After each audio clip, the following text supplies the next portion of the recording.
Hey everyone, welcome to the channel. Looking for stable work with flexible hours in the UK? Amazon's warehouse roles might be the perfect fit for you. Whether you're after full-time, part-time, or seasonal work, this guide will walk you through exactly how to apply.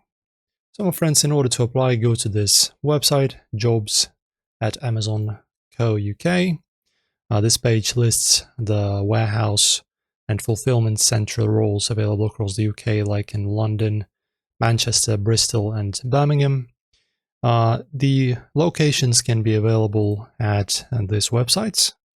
So now you can use the search tools. Make sure you select operations, IT, and support engineering on the category you want warehouse specific roles. Before applying, you'll need to register with your name, email, and password.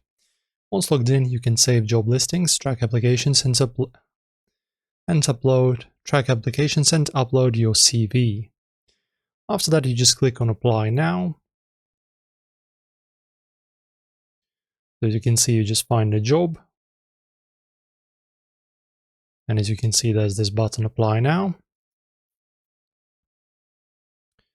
So to apply, you will also need to enter basic personal info, provide work eligibility. You must have the right work in the UK. Choose preferred shifts, upload your CV, but it's not absolutely mandatory. After that, if your application is accepted, Amazon will invite you for a in-person or virtual hiring appointment. Bring your ID and right to work documents. You may also get a site tour if it's in person. And that's it. You're now one step closer to working in one of Amazon's fulfillment centers. If this helped you, give it a like. And also check our channel for more job tutorials and step-by-step guides. Best of luck with your application.